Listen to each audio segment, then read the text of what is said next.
for Mobile Tech Review, and today we're going to look at the Sony VAIO S. This is the new Ivy Bridge model, and this is the premium version. There's actually 3 levels of VAIO S 13.3 that you can get, and we're going to look at it now.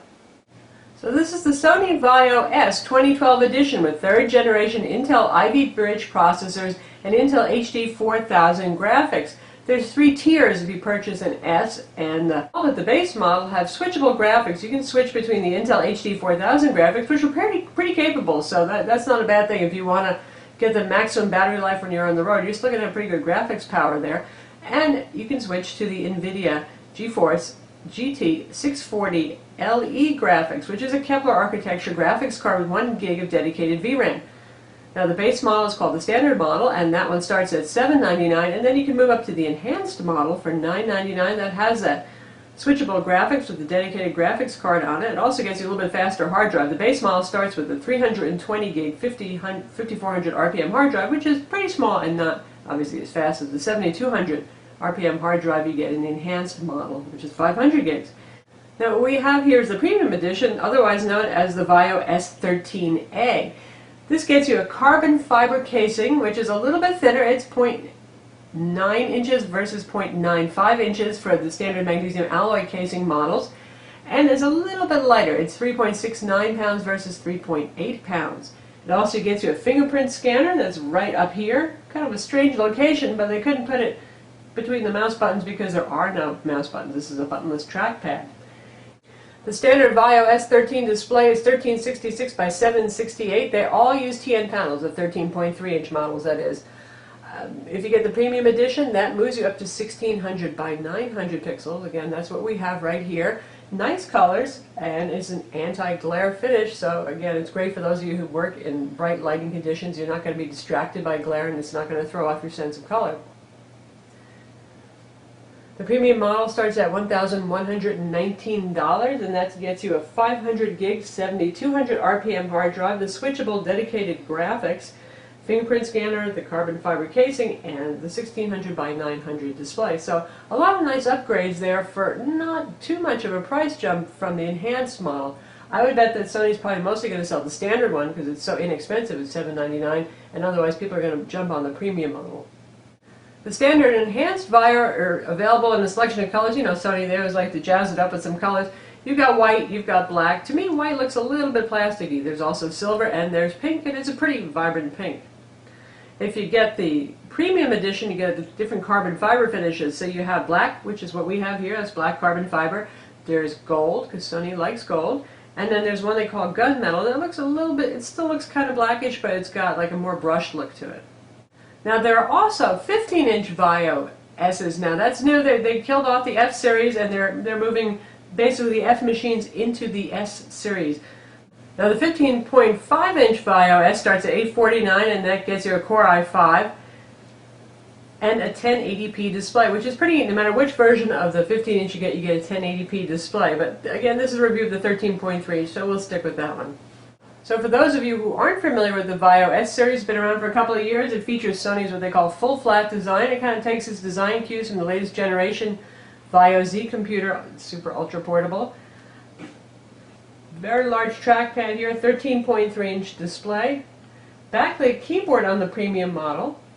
And it's a very nice chiclet keyboard. Very, very good key spacing and more key travel. This is a little bit thicker, obviously, than something like the VAIO Z. So for those of you who tried out the VAIO Z keyboard and said you liked everything about it, but the key travel, this one might be your sweet spot. I find it very easy to type on this, really pleasant. It doesn't have the tactile sensation of the best ThinkPad and Dell keyboards, but I type just as quickly on it nonetheless, so no complaints there. Machine is obviously quite light, and this is in the performance class of ultra portables, even though it's not ungodly expensive, say like the VAIO Z is. It doesn't have a lot of direct competitors. It competes to a certain extent with the Lenovo ThinkPad X230, which is a 12.5-inch Windows portable with full mobile processors. These are not ultrabooks. These do not have ultra-low voltage CPUs. That means they have more processing power. And the Sony does one up by offering a higher resolution display and the dedicated graphics option, which is something you can't get in the X230. In a way, though, the price points are quite different. This also competes with Sony's own VAIO Z, and I hope you watch our video review of that notebook. But that one starts at $1599 and goes up quickly to about $2,000 if you want a quad-core i7 CPU. But they have a lot in common. Very portable, very elegant designs, nice backlit keyboards, pretty good displays relative to other notebooks that are on the market right now. And if you configure the VAIO SA, the premium model, with all sorts of options, including SSD drives and all that kind of thing, you can bring that up to $2,000. So if you start to think, well, actually, I want SSD drives and some other high-end options, or you might actually want to consider the VAIO Z. But what does the VAIO S bring to the market that's a little bit different from something like the Z and even Ultrabooks? Well, it has a lot of ports and it has an optical drive. I'll show you here on the side. We have a slot-loading optical drive. The standard is a DVD burner. You can also get one that plays Blu-rays and one that burns Blu-rays too, depending on how much more you want to spend. You go about $100 up or so, you can get the Blu-ray drive. And on the other side, we have all of our ports all tied in together. You can see we have two USB 3.0 ports. We have one USB with charging capability, USB 2.0 port with charging capability. We've got gigabit Ethernet here, that's your charging port. HDMI full-size, VGA port, and SD and memory stick duo slots as well. So definitely more ports and an optical drive that sets it apart from the Ultrabook crowd. And you know, again, if you're looking at something like the Enhanced or even the Premium, you're still looking at around that $1,000 to $1,100 price point that you'll see on Ultrabooks, and you're getting that much more. Obviously, this is thicker. Ironically, it's really just a teeny bit heavier than Sony's own VAIO T Ultrabook, which is not one of the lightest Ultrabooks, I'll grant you. The lighter Ultrabooks are right around 3 pounds versus 3.69 pounds. And of course, most Ultrabooks, the ones that are around $1,000, do have SSD drive standard, so that's one up there. In terms of footprint, though, it really is the same as an Ultrabook. If you see this lined up with several Ultrabooks in the store, you wouldn't know that this is not an Ultrabook until you notice the thickness difference. And now for comparison, we have the VAIO S13 right here, and we have the VAIO Z right next to it. So you can see similar footprint. Really, they are just about the same size when they're opened up. If you look at the difference in screen, though, it's a little bit hard probably to see that on video, but the VAIO Z has a 1920 by 1080 display, which certainly is obviously very nice, high resolution for a 13.1-inch machine, but it has a nicer panel. They claim almost full coverage of the Adobe RGB color gamut, and it pops more. There's more warmth here. You can see the highlights popping out. Looks really warm and natural, inviting looking. That's not a bad display there on the VAIO S. That's better than most notebook computers on the market, certainly. But this guy, certainly, you do get what you pay for. The VAIO Z has that fantastic display. But anyway, that's how they look together. And if we close them, you can see how similar the design language is here. We're just talking a difference in thickness. The VAIO Z is about 0.66 inches versus 0.9 inches. So we're talking about, if you chop the lid off of the VAIO S, they would be the same thickness. They're not super far apart. And again, you've got that carbon fiber top and the VAIO logo. What Sony calls the full flat design. They are very flat. They don't do that Apple-like taper, and Sony does not copy Apple. So there you have it. And yes, we will be doing a smackdown of these two really cool notebooks from Sony. So if you want more detailed information about how they compare, hold on for our smackdown that's coming soon. And now we have it here with the Lenovo ThinkPad X230, and they're both obviously small footprint machines. The Lenovo ThinkPad X230 is a 12.5-inch display, so a little bit smaller, 1366 by 768 resolution there. And from the front, they look about similar thickness. That's because there's a bit of a taper on the ThinkPad. If we reverse it the other way around, it'll look more noticeably thicker. The ThinkPad, not one of your skinny notebooks. However, it is built like a tank. And for those of you who are trying to decide between these two machines, we'll probably have a smackdown of these two guys too, so you can see all the details of the differences between them. So taking a closer look at the machine itself, the casing, you can see, again, nice carbon fiber here. Because this is a premium edition, the VAIO logo is in gold rather than silver. Certainly a nice looking machine. For those of you who want a pretty looking computer, well, this is definitely it. And the interesting, again, Sony full flat kind of design thing right here, because this is a little bit thicker compared to the VAIO Z, they add some bevels over here. The screen is inset a little bit, so it makes it easier to pick it up when you need to. Nice sturdy hinge on it. But interesting angles here. It just kind of makes it cool to look at. And as we take a look at the back, you can see here's the fairly robust hinge, and it's kind of shiny black. Almost like a smoky gunmetal shiny black thing. And there's your copper heatsink here under the exhaust fan area. More interesting bevels. Good looking machine. And here on the bottom, well, it looks like your average notebook, doesn't it? And that's a good thing, because for these machines that are relatively speaking fairly miniaturized, often, you know how it is, the components get sealed inside, like Apple is sealing inside the batteries for all of their Macs these days. Well, with this guy right here, there's two screws right here, and then this whole panel slides out very easily, and then you have access to the RAM slot right here. Here's your hard drive under this area, and then the battery. So it's not the kind of thing where you release a latch and slide the battery out, but you can get to it. And this has a 4400 milliamp battery that Sony claims is good for up to almost 7 hours of use. And there's also an optional sheet battery, just like there is for the VAIO Z, if you want to double your run times. Now, if you want to see what's inside here, you'll take a look at our full review on mobiletechreview.com, and you can see pictures with this taken off. So since we're talking about RAM and hard drive, let's talk about the internals a little bit. There's 4 gigs of RAM, DDR3, 1333 megahertz soldered onto the motherboard, and there's one standard SO DIMM slot that uses normal DDR3, 1333 megahertz notebook RAM. And it's pretty easy to upgrade it yourself. You can go up to 12 gigs. That's because right now the biggest stick you can get is an 8 gig stick, so if you put that in the slot plus the 4 gigs on the motherboard, you're up to 12 gigs. More than enough memory, certainly, for what most of us are doing. On our particular model, the hard drive is a 640 gig 7200 RPM hard drive. Good performance on that. And you can order it with Sony's custom SSD drives. Those are in a dual RAID configuration, sort of like what they do with the Z. Now that's interesting, because this has a normal SATA connector inside, just regular standard notebook hard drive connector, but they're still doing custom drives for that, and it's pretty expensive. I think a lot of you probably will just go with something aftermarket. Samsung's PM830 is a very fast hard drive. There's others out there that use the standard SATA connector for this. One weird thing about Sony is we've got SATA 3 capabilities here with this motherboard. Again, it's the latest generation Intel Ivy Bridge, but for some reason Sony's always running their hard drives at SATA 2. Don't know why that is. Now, in terms of processors, as I mentioned, you have full mobile CPUs in here, and none of them are ULV options.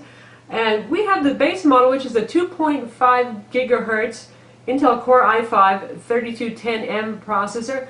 More than enough power to do Photoshop work, to do some development work, and I was actually playing Diablo in speed mode with dedicated graphics, and I was getting between 50 and 75 FIPS at native resolution, and we will have a separate gaming video so you can see that in action, so that works out pretty well. If you want to spend another $50, you can go up a little bit from 2.5 gigahertz to 2.6 gigahertz, still a Core i5, and then there is a Core i7 option that adds $250 to your bill. And that is a 2.9 gigahertz, but that's a dual core, not a quad core. Now, if it was a quad core, like available on the VAIO Z, I would certainly be tempted, because you can get some serious horsepower of a quad core, but the dual core i7 doesn't excite me as much. So if it was my money, well, I'd go with the Core i5 on this one. Again, we've got that NVIDIA GeForce GT 640 MLE graphics. That's 1 gig of DDR RAM. You can, if you custom order it, actually go up to 2 gigs, unless you're running multiple external monitors on this, and that is a challenge, because usually just one port works at a time, VGA or HDMI. I don't see the need now, but if you like to future-proof, well, that is available for another $50 as a custom order option. And one thing that I really love about Sony computers is the switchable graphics button right here. So here we got this little speed versus stamina switch, and that'll switch it between Intel HD 4000 graphics and the dedicated card. Now, Sony has been doing this for years, like I said, and it's, in fact, they were one of the first to ever offer switchable graphics, and it's a no-brainer. I wish everybody did this. We looked at the HP Envy. You just have software settings to switch back and forth, or you can change it in your BIOS. When we looked at the Samsung Series 7 Chronos, at first there was no real good control over which graphics card was running. Everybody should have this darn switch right here. And while we're looking at the keyboard, here's the eject button for the optical drive right there in the corner, and you've got your usual lights over here to let you know if your caps lock is on, that kind of thing. Your fingerprint scanner right there again, and then the usual VAIO quick launch buttons. The first one that says Assist launches VAIO Care. You can do everything from restore your computer to update your drivers to troubleshoot stuff. Web, well, that'll boot up the computer and launch your web browser, or if it's already booted up, it's got to just launch the web browser. And the VAIO button is assignable to whatever application you like. Power button's right here, obviously lit up in green when it's on, and it's got the little green thing showing over here. Standard F keys with controls for things like your volume, your brightness, all the kind of things that you would expect. We've got our quad of arrow keys here. If you hit the FN key, you get your page up, page down. Shift key, good normal size on both sides. basically your standard, normal, good keyboard. And the trackpad, well, that's absolutely huge for a 13.3-inch machine. Look at how much of the wrist rest area it takes up. Now, the nice thing is I didn't have too much problem with palm rejection issues. The software takes care of that for you, because when you've got this much of a chance of running into onto the trackpad while you're typing, you think you could be in for some trouble and have cursor jumping. I haven't noticed that. Large trackpad makes it good for multi-touch gestures. Synaptics trackpad, and Sony in general does better than a lot of other Windows makers with their multi-touch software, and I found it quite pleasant to use. Obviously it's buttonless, there's no buttons there, but it does move and click. The notebook has stereo speakers with Dolby Home Theater software, or you can run Sony's audio software. Even after fiddling with the sound settings, let me tell you, this is not very thick, full, or rich sound, nor is it really loud. Now, it used to be to say, hey, it's a 13-inch computer, how much space do you have for speakers? We've cut it some slack, but we've tested quite a few Ultrabooks that have really rockin' full, loud speakers, so Sony really, with the VAIO Z and the VAIO S, they could stand to pick up their game, and we'll play some media so you can hear what it sounds like. Good news is, headphone out, yeah, sounds great. We also have Intel WiDi here, wireless display. Right down here you can see our little WiDi icon. So that means that you can just, you've got a little WiDi unit hooked up to your TV, you can just stream whatever is on your screen, or you can use the TV as your second display. So you can actually be using your computer and surfing the web and have the second display playing a movie for your family, that kind of thing. And audio out over WiDi is pretty good. Likewise over HDMI is good. Speaking of WiDi, that means it has Intel Wi-Fi 802.11 BGN, that's single band Wi-Fi, and it has Bluetooth 4.0. And of course that gigabit wired Ethernet as well. There is no 3G option, at least not in the United States, at least not right now. But you can obviously use USB 3G or 4G dongles with this, or MiFi's, your mobile phone with the hotspot feature too, if you need to get data anywhere when you're on the road. We have a 720p webcam up here with Sony's Exmor sensor, particularly good at low light, so that means if you're sitting in your average and not super bright living room, people will actually know what you look like and they won't think you look pale as a ghost. Now, as I mentioned, Sony's using TN panels on the VAIO S and on the VAIO Z. They do have an IPS panel on the S15.5, but not here. The good news is really nice colors, good color gamut, good color saturation. The Netflix red does indeed look red. And the matte covering really does help a lot improve display quality, but because it is a TN panel, if you move it back and forth, you'll notice that you go in and out of that sweet spot where colors and contrast look the best. Now, the sweet spot isn't ultra narrow like we've seen, particularly on some Ultrabooks and some mid-priced notebooks. You have some leeway. I'm sitting off to the side of it right now, and I can still see the display clearly. So again, it's a premium notebook. You get better than average display, you get higher than average resolution, but it's obviously not up to the caliber of something like the Sony VAIO Z with its really, really excellent 1080p panel, which is still TN, but really great colors. These days, TN versus IPS doesn't mean as much, honestly. IPS gets you that wider viewing angle thing, but you don't always get great color gamut, for example. So all in all, it's a premium display, but it's not the best on the market. For those of you who are really picky, who are graphic designers and who want the ultimate, most best display, well, you're still looking at the VAIO Z there, or a different notebook. But good enough for most of us, including those of us who work with Photoshop daily, certainly. Nice color accuracy, good contrast, easy on the eyes. Now right now we are of course running at 1600 by 900 resolution, and I've got the DPI setting for Windows up to 125% to make it a little bit easier on my eyes, so that's why these things look a little bit larger than you might expect. But I also noticed that fonts, desktop fonts, look a little bit sharper, not just because it's too teeny to read, so it just looks more rounded, more good, the text, when you're running at 125 DPI. Now the browser here, we're just running at regular 100% zoom, and you can see what it looks like. It's still very readable. And it gives you enough room that you really could go side by side. You could have web page here, and you could have a Word document and actually see some of each of them. Or you could manage to fit two Word documents side by side.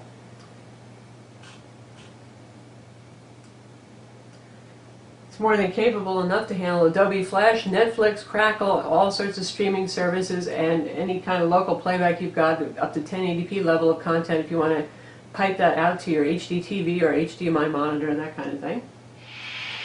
And now here's a 1080p MPEG-4 trailer, high profile, so you can see how it plays. It's playing just fine. And you hear the speakers are, well, it's not the most impressive thing you've ever heard. Now let's see where our volume is at. We're going up to just about max volume there, and that's what it sounds like. It's not very full, it's not very rich. You can hear it, but that's about as much as I'm going to say. Looks nice though, good colors.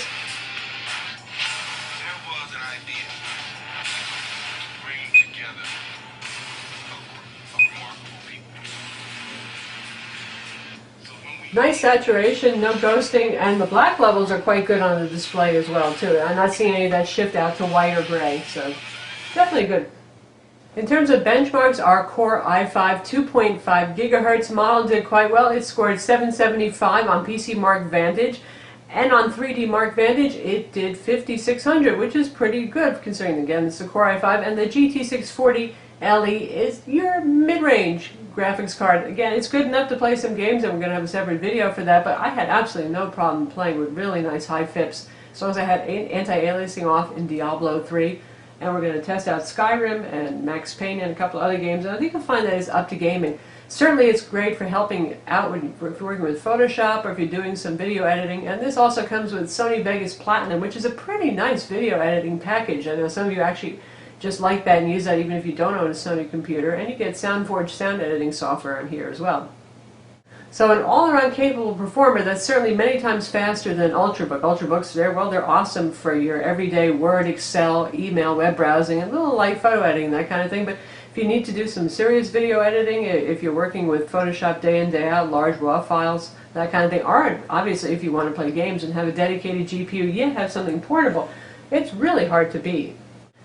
Now, in my recent VAIO Z 3rd generation, that's the Z3 review, I said this is a love story. That's how I opened up that written review. And let me tell you, this is a love affair right here, because for more weight, if you can tolerate that pound extra, you get a lot of stuff. You get that dedicated graphics, you get that built-in optical drive, which, let's face it, if you're into playing games, you're looking for that dedicated graphics that it also has. You also need an optical drive to install some of these games, don't you? You might want to burn some discs, that kind of thing.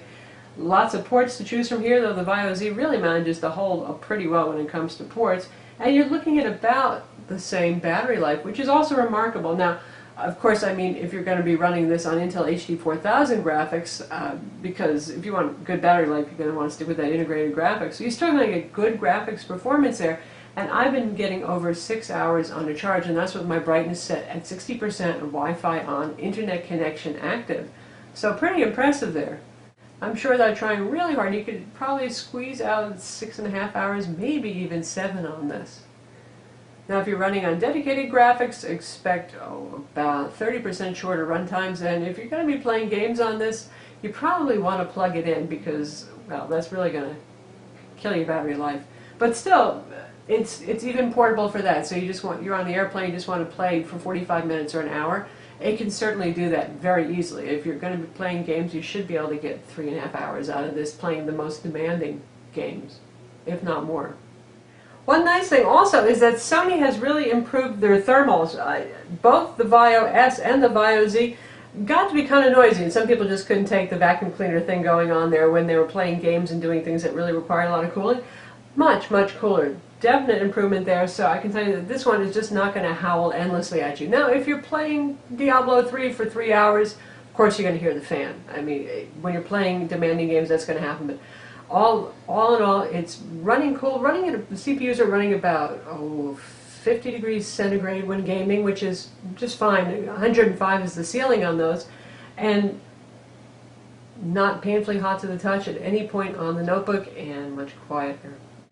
And for those of you who want to eke out even more performance, of course you can throw your own SSD drive in there for some pretty impressive performance improvements too. And honestly, because PC Mark Vantage, all the PC Mark apps really bias heavily toward the fast SSD drive, you probably get easily 3,000 more on a benchmark, maybe even more, just by upgrading to an SSD drive of your own after the fact.